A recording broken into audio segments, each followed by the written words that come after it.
jour 1 du voyage, on vient de quitter la maison et là l'objectif c'est d'aller jusqu'à Istanbul. Donc, on ne sait pas exactement comment on va y aller, mais en tout cas on commence en stop. L'objectif pour aujourd'hui c'est d'arriver jusqu'à Paris et pour la suite on verra bien.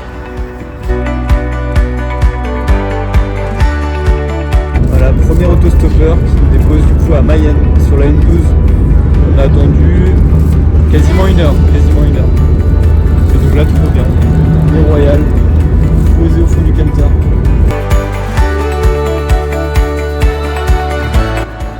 Pas trop de succès sur cette route là. Du coup Inès a l'idée d'aller au Buffalo Grill demander directement aux gens. Ouais, d'aller accoster les gens pour leur demander où est-ce qu'ils vont, si c'est sur notre route. Let's go.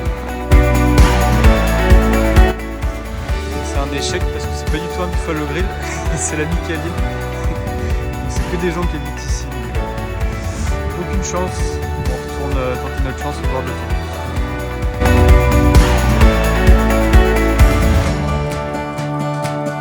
Le petit pote Marc qui nous a pris en stop là où on était tout à l'heure et qui nous a déposé au péage direction Paris. Et il a dit qu'on allait avoir beaucoup plus de chances d'être pris ici. Donc on va voir. On reste optimiste.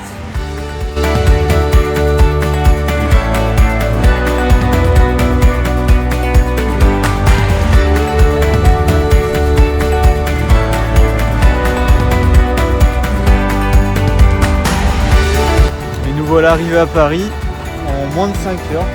Franchement, on pensait pas que ça allait être si facile. Et ouais, on a été pris en stop par 3 personnes, tous trop sympas. Et voilà, on est content d'être arrivé. Ça a déposé directement à Paris depuis Laval. Ouais. C'était parfait. Franchement, le Laval-Paris, il a fait plaisir. Donc là, on doit juste prendre un petit bus là pour retrouver notre petit pote Valentin qui normalement nous a laissé les clés de chez lui. Je sais pas si on peut lui faire confiance, mais on verra bien en arrivant.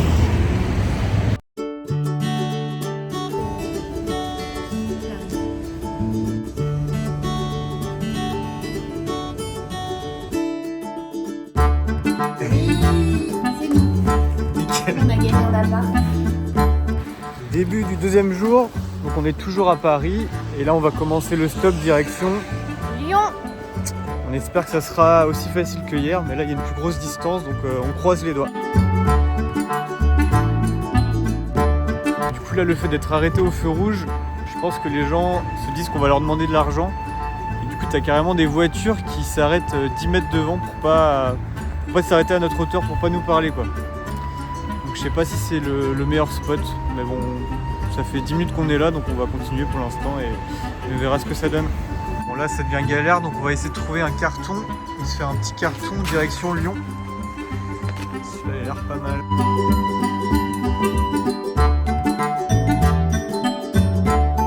Bon maintenant avec ça, combien de temps on va mettre là, Inès? 35 minutes.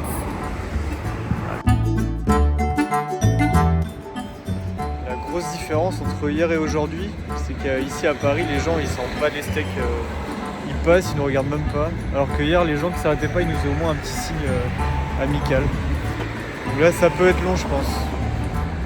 On espère arriver avant ce soir quand même.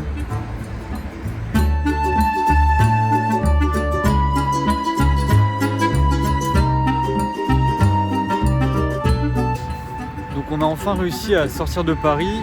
On se retrouve maintenant du côté de Beaune sur une aire d'autoroute à 1h30 de Lyon.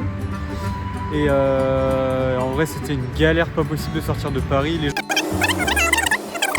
Je lui ai demandé s'il allait sur Lyon et il voulait pas du tout nous prendre.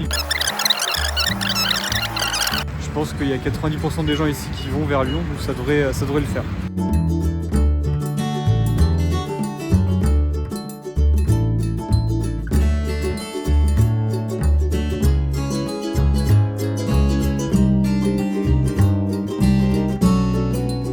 Troisième jour, nous voici maintenant à Lyon, où aujourd'hui on va pas faire de stop, on va plutôt visiter et ce soir à minuit on aura un Flixbus direction Venise.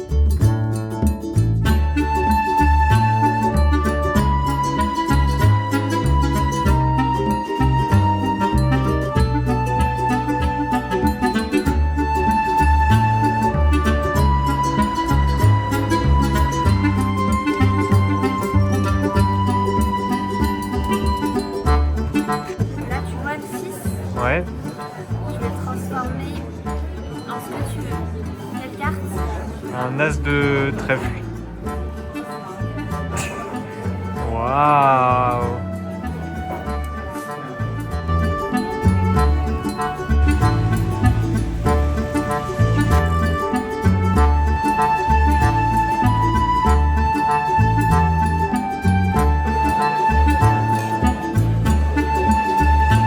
Dégustation du tacos lyonnais. Bah ça sent la raclette. C'est chaud.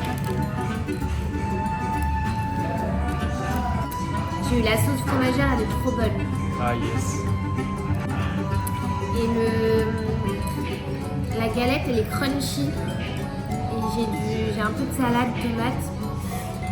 Je commence à sentir la frite. J'ai pas encore eu de tender. C'est validé. Trop bon. Trop bon.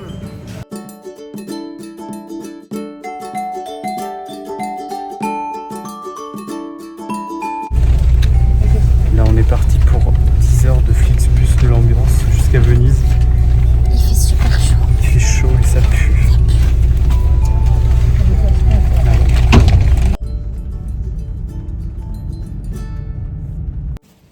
Après une nuit d'enfer passée dans le bus, nous voici maintenant à Venise. Il n'y a aucun touriste, c'est un bonheur. On a déjà eu le temps de manger une pizza.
Buonasera Inès, dis-moi tous les mots que tu sais dire en italien.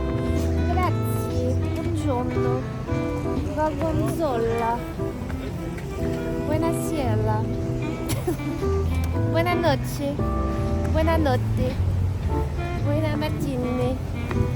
Voilà. Ciao, Ciao, ciao, ciao, ciao bella. grazie.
Qu'est-ce que tu bois?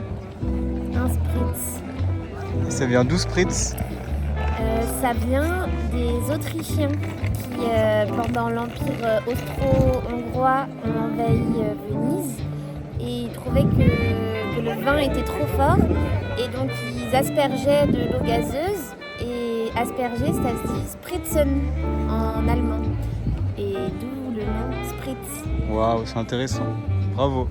Salute. Salute. Et du coup, les 2 spritz qu'on a pris nous ont coûté 4,60 € les deux.